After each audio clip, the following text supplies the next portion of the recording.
치아를 망가지게 하고 잇몸까지 상하게 하는 어떤 최악의 행동들이 있을까요? 제일 기본적인 게 양치질이겠죠. 보통 우리는 이제 하루에 3번 양치질을 하라고 하는데 의외로 하루에 3번 양치하는 사람 많지 않고요. 하루에 한 번도 안 하는 사람도 의외로 많아요. 양치질 하는 게 되게 중요한데 배운 대로 안 하는 경우가 되게 많아요. 양치질을 제대로 하시는 것도 중요하고요. 또 하나, 칫솔을 굉장히 오래 쓰시는 분들이 있어요. 닦이는 효율이 되게 떨어져요. 못해도 한 2달에는 칫솔을 바꾸시는 게 좋아요. 그리고 이제 음식으로는 단 음식이라든지 카라멜 같이 끈적끈적한 거라든지 그런 음식이 아무래도 이제 충치 생기게 쉽게 할 수 있으니까요. 그런 음식은 조금 피하시는 게 좋고요. 그다음에 이제 흡연을 하면은 잇몸으로 가는 혈액 안 가게 하고요. 치아에 착색도 많이 되거든요. 흡연도 도움이 되진 않아요. 금연을 하면 당연히 좋겠지만 조금이라도 줄여서 하시는 게 좋고요. 그다음에 스케일링, 잇몸이 건강한데 주기적으로 스케일링 받으신 분들은 그렇게 아프지 않아요. 받는데 너무 아프다 이러신 분들은 잇몸이 그만큼 안 좋다는 얘기예요. 1년에 한 2번 정도 받으면 좋긴 하거든요. 관리가 잘 되시는 분들은 1년에 한 번만 받아도 되는데 보험으로 1년에 한 번은 보험으로 스케일링을 받을 수가 있거든요. 진짜 관리 안 되시는 분들은 서너 달에 한 번씩 받으셔야 돼요. 이갈이도 잇몸에 굉장히 중요한 역할을 하거든요. 이갈이나 이악물기가 센 사람들은 치아에도 미세한 금들이 많이 가 있어요. 치아가 썩을 확률도 좀 높고요. 그 다음에 이갈이 힘이라는 게 아시다시피 이렇게 수평력이기 때문에 잇몸 뼈를 내려가게 하는 역할을 해요. 수평적인 힘도 관리를 해주셔야 돼요. 내 잇몸을 오래오래 잘 쓸 수가 있어요.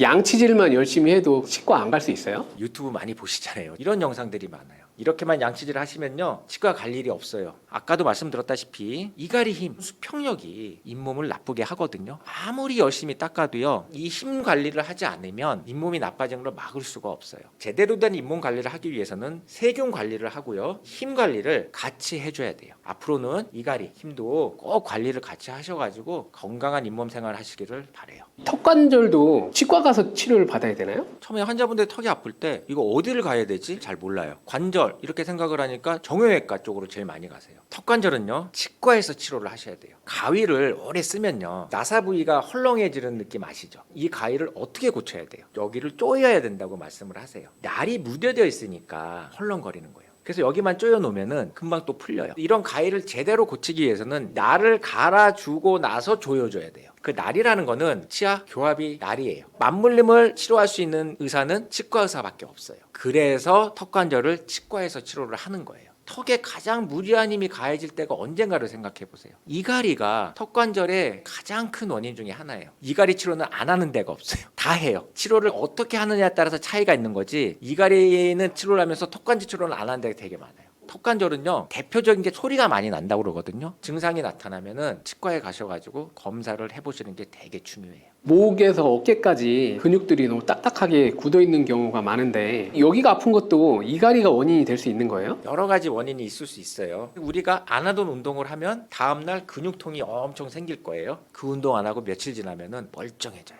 쉬는 게 되게 중요한 거예요. 어깨 목 치료를 받는 분들이 받을 때만 시원하대요. 효과가 없는 게 아니고요. 효과가 짧은 거예요. 아까 뭐라고 그랬어요? 근육은 쉬어야 된다고 그랬죠. 잘 때 쉬어야 되겠죠. 잘 때 이를 악물고 이를 갈면요. 어깨 목으로 힘이 많이 들어가요. 잘 때 이를 악물고 갈고 하면은 쉬질 못하는 거예요. 어깨 목이 안 풀린 이유가 그래서 그래요. 일상생활에서 주의해야 될 생활 습관들이 있을까요? 일단 스트레스를 안 받는 게 제일 좋은데요. 현대인이 그거 내 맘대로 할 수가 없잖아요. 스트레스 안 받으려고 노력은 하셔야 되고요. 또 성격적으로 내성적인 분들이 이갈이 부작용이 심하신 분들이 많아요. 보통 예를 들어서 화가 나거나 못마땅한 게 있으면 이렇게 말하거나 이렇게 푸는 분들이 계세요. 그런 분들이 계신가 하면은 못마땅한 게 있더라도 그냥 내가 손해보고 말지 참는 분들이 있어요. 참는 분들이 잘 때 더 세게 하는 거예요. 이갈이를 생활하면서 푸실 수 있는 거는 푸시고요. 예를 들어서 산 꼭대기 올라가면 야호 물러가면 뭔가 시원한 기분이 있고 하잖아요. 그러니까 일상생활 속에서도 내가 어떤 취미 생활을 한다든지 뭘 하면서 스트레스를 해소할 수 있는 취미 활동 갖는 것도 하나의 좋은 방법 중에 하나예요. 그리고 이제 카페인이나 흡연, 자극적인 음식 같은 것도 몸에 무리를 줘갖고요. 이악물기 이갈이를 세게 할 수 있는 원인 중에 하나고요. 또 요즘 주무시기 전에 스마트폰을 계속 보시다가 주무시는 분들 많아요. 아무래도 수면의 질도 떨어지고요. 잘 때 이를 세게 갈 확률이 높아지거든요. 주무시기 전에 반신욕을 한다든지 명상을 한다든지 자기 전에 책을 좀 읽다 자거든요. 생활 습관을 조금 바꿔보시는 게 어떤가 싶어요. 그리고 이제 내가 과로로 하고 싶어서 하는 건 아니지만 좀 쉬어가면서 여유를 갖고 생활을 하세요. 그리고 또 긍정적인 생각을 많이 하시는 게 되게 좋아요. 정신이 몸을 지배한다고 그러거든요. 긍정적인 생각을 하시면서 릴렉스를 하고 하시면은 아무래도 수면 중에 이 악물기 이갈이 힘도 덜 하게 될 거예요. 치과의 환자분들이 다른 이유 때문에 진료받으러 오셨다가 이갈이가 원인임을 발견하게 되는 그런 경우도 있나요? 굉장히 많습니다. 스케일링을 하고 온다든지 구강 검진하러 오실 수도 있고 턱이 아파서 오실 수도 있고 그러면은 일단 입안을 검사를 해요. 이갈이 때문에 이런 문제가 생길 수 있다고 말씀을 드려요. 그러면은 이를 안 간대요. 자기는 환자분들이 나이가 들수록 이 생각이요 점점 완고해지면서 이렇게 좁아지거든요. 여러분 구강 검진 많이 해보셨잖아요. 가면은 거기서 무슨 얘기 해줘요? 충치 있어요 없어요? 치석이 있어요 없어요? 90%가 거기서 끝이에요. 검진이라는 건 뭐예요? 내가 모르는 거를 찾고자 병원을 가는 게 검진의 목적이거든요. 의사도 얘기를 안 해주고 그러니까 못 찾는 경우가 대부분이에요. 이갈이가 원인인 거를 받아들여서 치료가 잘 된 환자분들 계신가요? 이런 분들 계시죠. 치과적으로는 본인은 불편한 게 없다고 생각하시는 거예요. 왜냐? 스케일링도 주기적으로 받으시고 그래서 봤더니 이갈이를 많이 하고 계신 거예요. 본인은 안 간다는 거예요. 제가 이갈이의 증상들을 말씀드렸어요. 어깨목 뭉침, 두통, 이명 이런 얘기를 해드렸더니 그분이 그런 증상을 다 갖고 계신 거예요. 이갈이 치료하시고 나서 그런 증상이 좋아진 경우가 굉장히 많아요. 이명도 이갈이가 원인이 될 수 있는 거예요? 여러 가지 원인이 있는데 그 중에 하나가 이갈이가 원인일 수 있다는 거예요. 귀라는 거는 압력에 굉장히 민감해요. 턱관절 자체가 이명의 원인이 아니고요. 스트레스를 받으면 이를 꽉 물고 이를 갈고 하거든요. 귀 쪽으로 압박이 가해질 수가 있어요. 이게 이명의 원인일 수가 있어요. 간단해요. 이갈이 힘이 머리로 많이 가면 머리가 아픈 거고 귀로 많이 가면 귀가 아픈 거고 어깨목으로 많이 가면 어깨목이 많이 뭉치는 거예요. 턱관절로 많이 가면 턱관절이 아픈 거예요. 치과 의사들도 전체 인구가 이를 간다고 생각을 안 해요. 전체 인구의 한 20-30%만 한다고 생각을 하니까 환자가 이를 안 간다고 생각하고 치과 의사도 환자가 이를 안 간다고 생각하는데 어떻게 이갈이로 설명을 할 수가 있겠어요. 턱관절을 놔두고 어렵게 설명을 하고 있는 경우가 되게 많아요.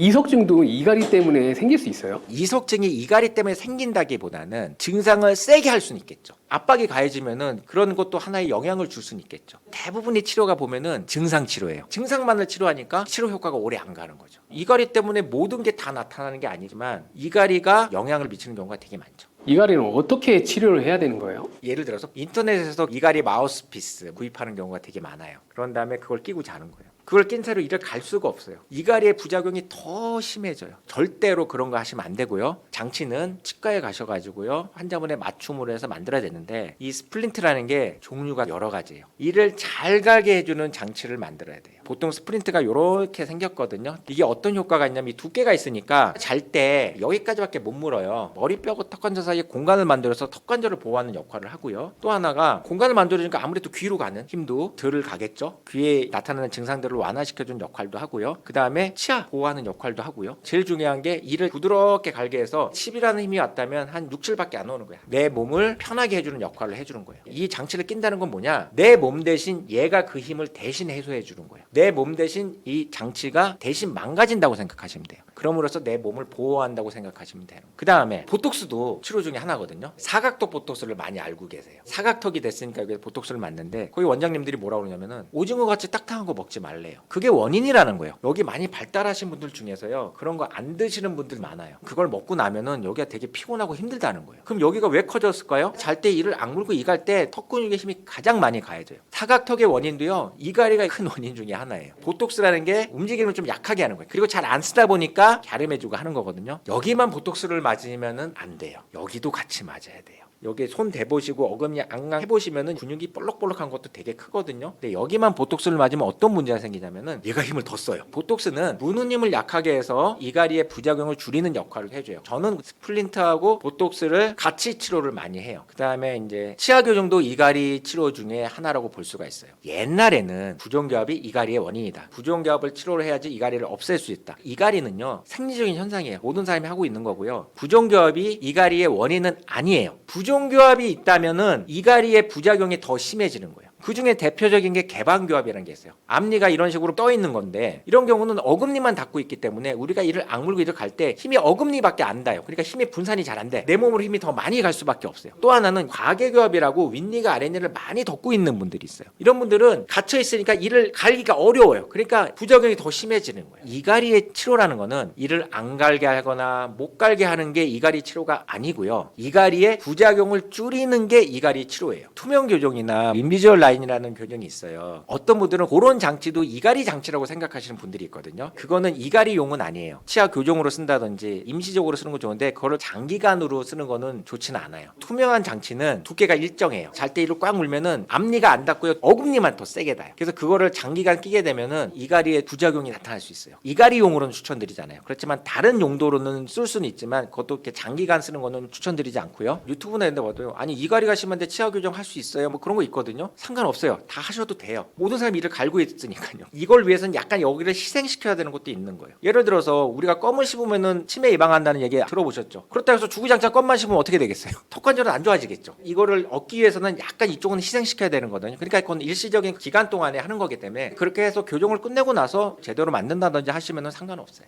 치아와 잇몸 경계 부분 있잖아요. 거기가 이제 움푹 패이는 그 증상을 이제 치경부 마모증이라고 이제 얘기를 하는데 양치질 세게 해서 그렇다, 양치질 잘못해서 그렇다 이런 얘기를 굉장히 많이 듣게 되는데 맞는 말인가요? 그 대부분이 치아가 시려서 이제 보통 치과를 가시게 되는데요. 보면은 그 부분이 치아하고 잇몸 경계 부위가 이제 패여 있어가지고 시린 경우가 많습니다. 치과에서는 양치질을 세게 하지 말라고 그래요. 그런데 아시다시피 요즘 분들은 양치질 세게 하시는 분들 없어요. 거의 다 제대로 닦고 계신 분들이 많거든요. 치과에서는 양치질 세게 하지 말라고 그러고 보험 되는 재료는 얼마고요. 보험 안 되는 거는 얼마고요. 그러면서 보험 안 되는 재료가 더 이쁘고요. 뭐 이런 얘기만 해주는 거예요. 그리고 또 결정적으로 그걸 메꿔주면서 하는 얘기가 있어요. 그 메꿔도요. 잘 떨어질 수 있어요 하고 메꿔줘요. 그럼 여기서 한번 생각을 해봐야 돼요. 거기가 왜 패여 있는지를 알아야지 제대로 된 치료를 할 수가 있잖아요. 결론을 말씀드리면 이를 갈아서 패인 건데 아니 이를 갈았는데 거기가 왜 패였는지가 이상하잖아요. 볼펜을 잡고요. 세게 구부리면 옆구리가 터지면서 부러지죠. 간단하게 얘기하면 치아 옆구리가 터진 거예요. 우리가 이를 꽉 물고요. 좌우로 움직일 때 부드럽게 움직여야 되는데 치아는 상과 골짜기 모양으로 생겨가지고요. 이렇게 움직일 때 걸리는 부분이 있으면 여기에 이런 힘이 가해지니까 깨져 나가는 거예요. 그래서 이게 대표적인 이갈이의 부작용 중에 하나예요. 한 번은 엄마하고 고등학생 딸이 왔는데 제가 엄마한테 이 얘기를 설명을 했어요. 그랬더니 엄마가 아니래요. 자기는 이를 세게 닦아가지고 치아가 패였다고 얘기하는 거예요. 그 얘기를 듣자마자 딸이 첫 마디가 말도 안 되었어요. 제가 환자분한테 소리 안 나게 이도 갈아요 그러면은 그건 안 믿으려고 그래요. 왜냐? 처음 듣는 얘기라서 그래요. 말도 안 되는 소리도 계속 듣다 보면은 믿게 되는 거예요. 그리고 지금은 치경부 마모증이란 말도 잘 안 써요. 이제는 정확히 얘기하면 치경부 파절증이라고 얘기를 하지 맞아요. 저는 이를 안 가한다고 생각을 하는데 이를 갈지 않는 사람도 이런 패이는 증상이 나타날 수 있는 거예요? 코골이도 마찬가지고요. 이갈이도 마찬가지인데 대부분이 본인은 몰라요. 주위에서 얘기를 해줘야지 알아요. 주위에서 아무도 얘기를 안 해주면 모르는 거잖아요. 앞으로는 치과에서 체크하는 난이 있어요. 이갈이 해요 안 해요 한다 안 한다 체크하는 데 있는데 이를 안 간다고 생각하시는 분들은 꼭 모른다라고 체크를 하세요. 그래야지 원인을 더 찾을 수가 있어요. 안 한다라고 체크를 해버리면 치과 의사도 이 사람은 이 안 가는 사람으로 빼버리고 하니까 이갈이가 원인인 증상을 찾을 수가 없어요. 이를 갈 때 우리 몸에 나타나는 증상들은 어떤 것들이 있을까요? 대표적인 게 치아 마모. 보통 이제 이갈이 때문에 치과에 오시는 분들이 배우자나 가족한테 끌려와요. 그런 분들의 특징은 치아가 많이 갈려 있어요. 송곳니가 원래는 뾰족하게 생겼거든요. 근데 송곳니가 납작하신 분들이 있어요. 밤새 거기까지 움직인다는 얘기예요. 이를 가는 증거 중에 하나고요. 또 치아 옆구리가 펴 있는 거. 그것도 이갈이의 대표적인 증상이고요. 또 혀 안쪽에 입안 아래턱 안쪽에 뼈가 이렇게 튀어나오신 분들이 있어요. 골융기라고 하는데 원래 뼈가 그 힘을 감당할 수가 없으니까 뼈가 조금씩 자라가지고 거기가 커져요. 그런 것도 하나의 이갈이의 증거로 볼 수 있고요. 또 혀 옆구리에 치아 자국이나 줄이 가 있는 분들이 있어요. 잘 때 이를 꽉 물고 해가지고 거기에 자국이 생기는 것도 이갈이 증거 중에 하나라고 보시면 돼요. 잇몸을 되게 중요하게 생각하시잖아요. 공단에서 보험으로 스케일링도 받을 수 있어요. 1년에 한 번씩 가서 스케일링 받고 하시는데 요즘 분들은 덴탈 IQ가 많이 높아져가지고 잇몸에 대해서도 관심이 많고 왜냐면은 충치는 썩으면 뽑던지 치료하면 되는데 잇몸이 나빠지면은 멀쩡한 치아도 다 뽑아야 돼요. 심지어 잇몸병에 의해서 치아를 빼게 된 경우에는 임플란트 할 때도 비용도 많이 들어요. 뼈도 이식해야 되지 뭐도 해야 되지 멀쩡한 치아도 치석이 하나도 없어도요 이런 옆으로 가는 힘 수평력을 계속 받으면 치아 잇몸이 내려가요. 나는 관리를 잘해 치과도 자주 다니고 잘해 잇몸이 안 좋으신 분들이 있단 말이에요. 우리가 잇몸을 제대로 관리하기 위해서는 세균하고 힘을 같이 관리를 해야 되는데 세균 관리만 하니까 이쪽을 놓치고 있는 거예요. 이갈이의 부작용 중에 하나가 잇몸을 나빠지게 하는 것도 부작용 중에 하나고요. 그 다음에 어깨목 뭉침도요 영향이 있고요. 더 심하면 이제 머리도 아프고요 눈까지도 가고요 귀하고도 관련 있어요. 이명 비명이나 어지럼증도 관련이 있고요. 간단하게 두통만 설명드리면 양손 바닥을 머리에 이렇게 대보세요. 어금니를 앙앙 물어보시면 여기가 볼록볼록 근육이 움직이거든요. 두통의 80%가 이 근육이 뭉쳐서 아픈 긴장성 두통인데요. 이름이 되게 많아요. 경추성 두통, 만성 두통, 편두통, 스트레스성 두통, 이름이 엄청 많거든요. MRI, CT 이런 거 다 찍어보면 이상이 없대요. 스트레스성이다, 신경성이다, 모르겠다는 얘기를 그렇게 하는 거예요. 그런데 여기 근육은요, 아까도 보셨다시피 여기 움직일 때만 움직이는 근육이에요. 무는 힘이 세지면 여기 힘이 더 많이 가요. 그래서 머리가 아플 수가 있어요. 눈이 아파서 안과를 가면은 눈에는 이상이 없대요. 눈이 뻑뻑하고 아프다고 하니까 인공 눈물만 주는 거예요. 원인 중에 하나가 이 눈 주위에 있는 근육이 뭉쳐 있어도 눈 주위가 뻑뻑하겠죠. 눈 주위에 힘을 많이 줬으니까 뭉쳤을 거 아니에요. 눈 주위에 힘을 가장 많이 줄 때가 어떤 행동을 할 때냐면은 인상을 쓸 때예요. 근데 우리가 잘 때 너무 이를 세게 갈고 할 때는요, 인상을 쓰면서 갈아요. 그럼 여기 힘이 많이 들어가니까 눈이 뻑뻑하고 눈도 아플 수 있는 거예요. 이것도 이갈이의 부작용 중에 하나예요. 그리고 만성 피로, 잠이라는 게 개운해야 되는 게 너무 당연한 거예요. 잘 때 힘을 빼고 자야 되는데 잘 때 힘이 많이 들어가면은 몸이 피곤해요. 아침에 일어났을 때 간혹 어깨가 결리든 잠을 잘못 잤네 이런 말씀을 하시는데 그날따라 너무 세게 물고 자는 거예요.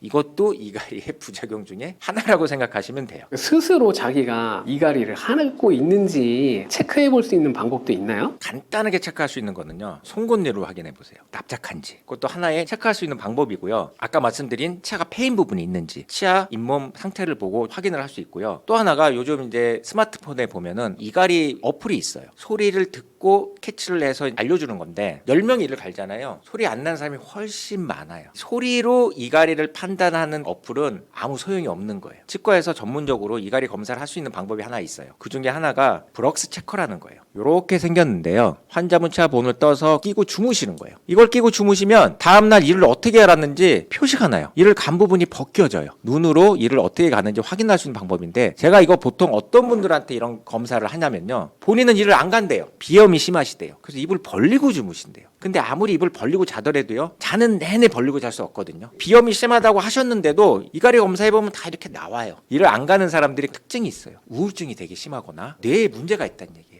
이게 이갈이라는 게 얘가 시켜서 하는 거거든요. 가장 큰 이유가 스트레스 해소하는 역할을 하는 거예요. 일을 안 가는 분들은 뭔가 문제가 있고 스트레스 해소가 잘 안 되니까 우울증이나 이런 게 더 심하다고 생각하셔도 돼요. 일을 안 가는 사람은 없다고 생각하시면 돼요. 소리가 안 나서 모를 뿐이에요. 그런데 왜 그럼 소리가 안 날 수 있는 거예요? 만약에 이를 갈면 무조건 소리 난다는 얘기는 이러면 무조건 소리가 나야 돼요. 소리가 안 난다고 해서 제가 이거 안 하고 있는 건 아니잖아요. 사람들은 소리가 안 나면 이를 안 가는 줄 알고 있어요. 이를 물고요, 옆으로 한번 움직여 보세요. 소리 안 나요. 소리는 날 수도 있는 거예요. 소리로 이갈이를 판단을 하면은 이를 가는 사람들을 찾을 수가 없어요. 그건 1차원적인 생각이고요. 많은 치과 의사들도 소리가 안 나면 이를 안 가는 줄 알고 있는 치과 의사가 많다는 게 참 안타까운 현실이에요. 그럼 도대체 이는 왜 가는 거예요? 이갈이 원인이 딱 이거다라고 나온 건 없어요. 가장 많이 얘기하고 있는 게 스트레스가 원인이라고 해요. 병원 가서 스트레스가 원인이라고 하는 얘기는 모르겠다는 얘기를 이렇게 하는 거거든요. 근데 이갈이는요, 스트레스하고 관련이 굉장히 많아요. 우리가 스트레스를 받으면 몸에서 스트레스 호르몬 수치가 이렇게 올라가거든요. 근데 이를 꽉 물고 막 갈잖아요. 그럼 그 수치가 내려가서 이갈이가 스트레스를 해소하는 역할을 하는 거예요. 맨날 이를 갈긴 가는데 스트레스를 받으면 더 세게 하는 거예요. 이갈이를 그냥 둬야 되는 거예요? 치료해야 되는 거예요? 모든 사람이 적극적으로 이갈이 치료를 해야 될 필요가 있는 건 아니에요. 이를 가는데 특별히 부작용이 없다? 그러면은 굳이 치료를 할 필요는 없지만 여러 가지 부작용이 있다? 그러면은 치료를 해야죠. 근데 문제가 뭐냐? 사람들이 이 부작용이 이갈이 때문인지 모르는 경우가 대부분이에요. 부작용이 어떤 건지를 찾는 게 되게 중요하고요. 치료의 포인트는 뭐냐? 이를 잘 갈게 해서 그 힘을 분산시키는 거예요. 치료하는 방법들은요, 제가 이따가 조금 더 자세하게 설명드릴게요. 치아를 망가지게 하고 잇몸까지 상하게 하는 어떤 최악의 행동들이 있을까요? 제일 기본적인 게 양치질이겠죠. 보통 우리는 이제 하루에 3번 양치질을 하라고 하는데 의외로 하루에 3번 양치하는 사람 많지 않고요. 하루에 한 번도 안 하는 사람도 의외로 많아요. 양치질 하는 게 되게 중요한데 배운 대로 안 하는 경우가 되게 많아요. 양치질을 제대로 하시는 것도 중요하고요. 또 하나, 칫솔을 굉장히 오래 쓰시는 분들이 있어요. 닦이는 효율이 되게 떨어져요. 보통 한 2달에는 칫솔을 바꾸시는 게 좋아요. 그리고 이제 음식으로는 단 음식이라든지 카라멜 같이 끈적끈적한 거라든지 그런 음식이 아무래도 이제 충치 생기게 쉽게 할 수 있으니까요. 그런 음식은 조금 피하시는 게 좋고요. 그다음에 이제 흡연을 하면은 잇몸으로 가는 혈액 안 가게 하고요. 치아에 착색도 많이 되거든요. 흡연도 도움이 되진 않아요. 금연을 하면 당연히 좋겠지만 조금이라도 줄여서 하시는 게 좋고요. 좋고요. 그 다음에 스케일링. 잇몸이 건강한데 주기적으로 스케일링 받으신 분들은 그렇게 아프지 않아요. 받는데 너무 아프다 이러신 분들은 잇몸이 그만큼 안 좋다는 얘기예요. 1년에 한 2번 정도 받으면 좋긴 하거든요. 관리가 잘 되시는 분들은 1년에 한 번만 받아도 되는데 보험으로 1년에 한 번은 보험으로 스케일링을 받을 수가 있거든요. 진짜 관리 안 되시는 분들은 서너 달에 한 번씩 받으셔야 돼요. 이갈이도 잇몸에 굉장히 중요한 역할을 하거든요. 이갈이나 이악물기가 센 사람들은 치아에도 미세한 금들이 많이 가 있어요. 치아가 썩을 확률도 좀 높고요. 그 다음에 이갈이 힘이라는 게 아시다시피 이렇게 수평력이기 때문에 잇몸 뼈를 내려가게 하는 역할을 해요. 수평적인 힘도 관리를 해주셔야 돼요. 내 잇몸을 오래오래 잘 쓸 수가 있어요. 양치질만 열심히 해도 치과 안 갈 수 있어요? 유튜브 많이 보시잖아요. 이런 영상들이 많아요. 이렇게만 양치질을 하시면요 치과 갈 일이 없어요. 아까도 말씀드렸다시피 이갈이 힘, 수평력이 잇몸을 나쁘게 하거든요. 아무리 열심히 닦아도요 이 힘 관리를 하지 않으면 잇몸이 나빠지는 걸 막을 수가 없어요. 제대로 된 잇몸 관리를 하기 위해서는 세균 관리를 하고요 힘 관리를 같이 해줘야 돼요. 앞으로는 이갈이 힘도 꼭 관리를 같이 하셔가지고 건강한 잇몸 생활 하시기를 바래요. 턱관절도 치과 가서 치료를 받아야 되나요? 처음에 환자분들 턱이 아플 때 이거 어디를 가야 되지? 잘 몰라요. 관절 이렇게 생각을 하니까 정형외과 쪽으로 제일 많이 가세요. 턱관절은요 치과에서 치료를 하셔야 돼요. 가위를 오래 쓰면요 나사 부위가 헐렁해지는 느낌 아시죠? 이 가위를 어떻게 고쳐야 돼요? 여기를 조여야 된다고 말씀을 하세요. 날이 무뎌져 있으니까 헐렁거리는 거예요. 그래서 여기만 조여 놓으면은 금방 또 풀려요. 이런 가위를 제대로 고치기 위해서는 날을 갈아주고 나서 조여줘야 돼요. 그 날이라는 거는 치아 교합이 날이에요. 맞물림을 치료할 수 있는 의사는 치과 의사밖에 없어요. 그래서 턱관절을 치과에서 치료를 하는 거예요. 턱에 가장 무리한 힘이 가해질 때가 언젠가를 생각해 보세요. 이갈이가 턱관절의 가장 큰 원인 중에 하나예요. 이갈이 치료는 안 하는 데가 없어요. 다 해요. 치료를 어떻게 하느냐에 따라서 차이가 있는 거지 이갈이는 치료를 하면서 턱관절 치료는 안 하는 데가 되게 많아요. 턱관절은요 대표적인 게 소리가 많이 난다고 그러거든요. 증상이 나타나면은 치과에 가셔가지고 검사를 해보시는 게 되게 중요해요. 목에서 어깨까지 근육들이 너무 딱딱하게 굳어 있는 경우가 많은데 여기가 아픈 것도 이갈이가 원인이 될 수 있는 거예요? 여러 가지 원인이 있을 수 있어요. 우리가 안 하던 운동을 하면 다음날 근육통이 엄청 생길 거예요. 그 운동 안 하고 며칠 지나면은 멀쩡해져요. 쉬는 게 되게 중요한 거예요. 어깨 목 치료를 받는 분들이 받을 때만 시원하대요. 효과가 없는 게 아니고요. 효과가 짧은 거예요. 아까 뭐라고 그랬어요? 근육은 쉬어야 된다고 그랬죠. 잘 때 쉬어야 되겠죠. 잘 때 이를 악물고 이를 갈면요. 어깨 목으로 힘이 많이 들어가요. 잘 때 이를 악물고 갈고 하면은 쉬질 못하는 거예요. 어깨 목이 안 풀린 이유가 그래서 그래요. 일상생활에서 주의해야 될 생활 습관들이 있을까요? 일단 스트레스를 안 받는 게 제일 좋은데요. 현대인이 그거 내 맘대로 할 수가 없잖아요. 스트레스 안 받으려고 노력은 하셔야 되고요. 또 성격적으로 내성적인 분들이 이갈이 부작용이 심하신 분들이 많아요. 보통 예를 들어서 화가 나거나 못마땅한 게 있으면 이렇게 말하거나 이렇게 푸는 분들이 계세요. 그런 분들이 계신가 하면은 못마땅한 게 있더라도 그냥 내가 손해보고 말지 참는 분들이 있어요. 참는 분들이 잘 때 더 세게 하는 거예요. 이갈이를 생활하면서 푸실 수 있는 거는 푸시고요. 예를 들어서 산 꼭대기 올라가면 야호 불러가면 뭔가 시원한 기분이 있고 하잖아요. 그러니까 일상생활 속에서도 내가 어떤 취미 생활을 한다든지 뭘 하면서 스트레스를 해소할 수 있는 취미 활동 갖는 것도 하나의 좋은 방법 중에 하나예요. 그리고 이제 카페인이나 흡연, 자극적인 음식 같은 것도 몸에 무리를 줘갖고요. 이악물기 이갈이를 세게 할 수 있는 원인 중에 하나고요. 또 요즘 주무시기 전에 스마트폰을 계속 보시다가 주무시는 분들 많아요. 아무래도 수면의 질도 떨어지고요. 잘 때 이를 세게 갈 확률이 높아지거든요. 주무시기 전에 반신욕을 한다든지 명상을 한다든지 자기 전에 책을 좀 읽다 자거든요. 생활 습관을 조금 바꿔보시는 게 어떤가 싶어요. 그리고 이제 내가 과로로 하고 싶어서 하는 건 아니지만 좀 쉬어가면서 여유를 갖고 생활을 하세요. 그리고 또 긍정적인 생각을 많이 하시는 게 되게 좋아요. 정신이 몸을 지배한다고 그러거든요. 긍정적인 생각을 하시면서 릴렉스를 하고 하시면은 아무래도 수면 중에 이 악물기 이갈이 힘도 덜 하게 될 거예요.